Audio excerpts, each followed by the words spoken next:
Hey, you know what? Attitude is everything. Both good and bad. Attitude is everything. When I was younger, I was told, you got a bad attitude. You know, the person that was telling me that, I'm thinking, I got a bad attitude because of you. You know what attitude comes down to? Attitude is from the inside. It has all to do with you. You know, you might be talking to one person and they putting a smile on your face. That other person comes into the picture and the smile turns into a frown. That attitude gets bad. Hey, I might not like you. That's something I'm dealing with internally. So going back to being told this, oh, you got a bad attitude. Yeah, I know I got a bad attitude because you getting on my nerves. See, the younger, immature I am, that was how I dealt with that. By giving you the tube. Had to let you know, I don't approve of what you're saying, you're doing. I don't approve of this interaction. Thus, the bad attitude. It's coming from the inside. But let's think about this now. What if you got a good attitude?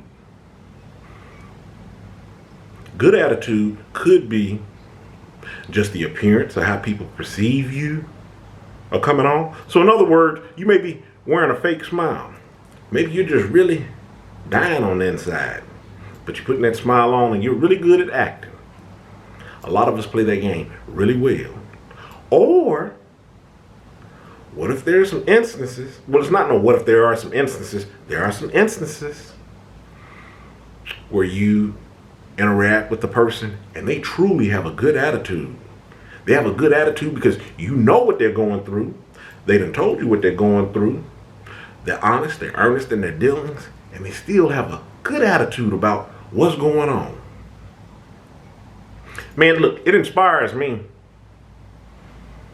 It inspires me to see that person pushing on, and just think about it. They're only giving you the tip of the iceberg. You don't even know what they've been through. They might have dealt with a whole lot worse, and they got that good attitude. You know what's brought me to this topic? I was talking to a family member. They have a hefty meal on their plate. Heavy, I'm telling you. And when I talked to them, you would have thought, and they reached out to me, by the way, you would have thought that perhaps they had gotten good news that day. Talking to me lovingly, what's going on, laughing so hard on the phone, losing breath, just rolling on. And I checked in on this person. In the conversation is what I'm saying, after they called me. I checked in on this person. Hey, how's things going? Blah, blah, blah. XYZ. Person, hey, yeah, you know, it's going like how it's going. Leaving all the details out. But, hey, you know, kept rolling with it. They didn't deflect. When they gave an answer, just kept on. I was like, you know what? You got a good attitude. Your attitude is awesome. I know what you've been through. You know you're inspiring me. I don't truly know how you're feeling on the inside, but with family, I know to a degree on what you're saying and how you're doing with me. This is not a facade. Your attitude is awesome. Good attitude. Back to that old Diane. Giving you all that attitude because you got on my nerves. Do I still feel like I've worked that out and I'm flawless and perfect and dealing with others? No. I'd be straight up here lying right in your face through this camera if I told you that my attitude was just impeccable. Because it's not. Has my attitude improved? Yes. Because I had to deal with what was going on internally. Then I had to filter and sort through that to ensure that people weren't just getting raw emotions from me. What it really took was, it wasn't just a better way to mask on how, interacted with individuals. It was on how I internalized things. Those are some of the things that I talk about in my book, I Am Kilimanjaro's The Arithmetic to Family Communication. I talk about how you do this self-talk before you get ready to go out and you're interacting with others, especially people who are difficult. So you can know that, hey, this doesn't have anything to do up with me, or maybe I need to go a different route because I'm trying to keep my peace here. You know, some of the best piece of advice I received, it was working at my first call center job. And I remember the trainer stating, hey, look, when you put on that headset, these people don't know you. They gonna be mad. You're gonna be talking to some people that are furious. They don't know you. You're a faceless individual with nothing more than the name that you provided when you introduced yourself on this phone call. Don't take it personal.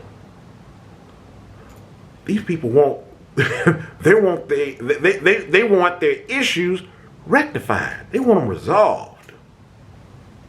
Try to help them get off the phone. That's what you're there for.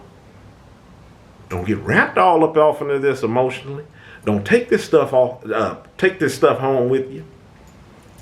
Another best piece of advice, same call center, a few years down the road. I remember the call center manager had a meeting. And to a degree, I guess you could say he was talking about attitude. He was talking about how when you go on your breaks and your lunch, don't sit around talking about the last call or what's going on or what you're disgruntled about up at the job. Take a break. Go outside. Get some respite. Detox, man. Decompress.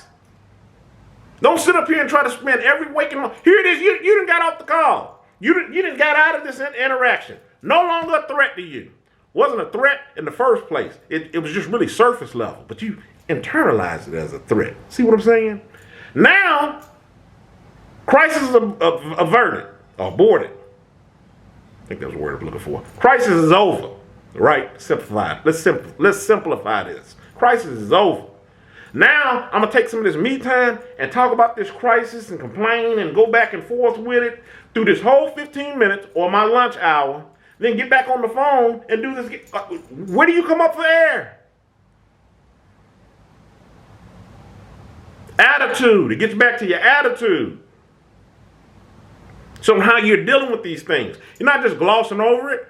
We're talking about more than just a smile. That's the reason why I talk about being slow to put emotion up off in things. Being slow to anger. Slow to give people a response. And you can't weed out the fact that, like I've said in older videos, on giving a person a pass. Hey, you're not perfect either. There's been plenty of days that I've been somewhat out of my character.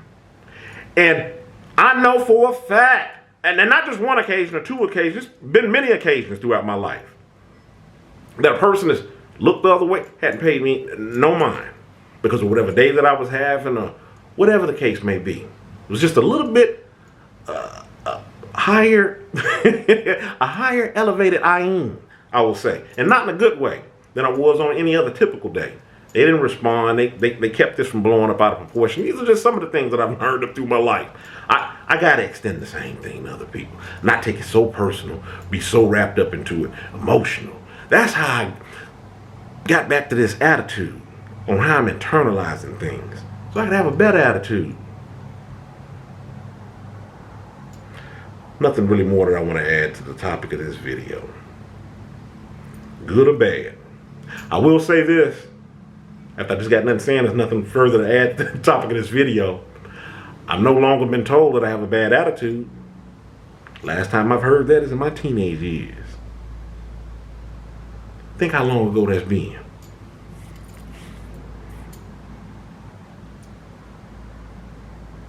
End of video. Stay encouraged, avoid being discouraged. Y'all have a good one.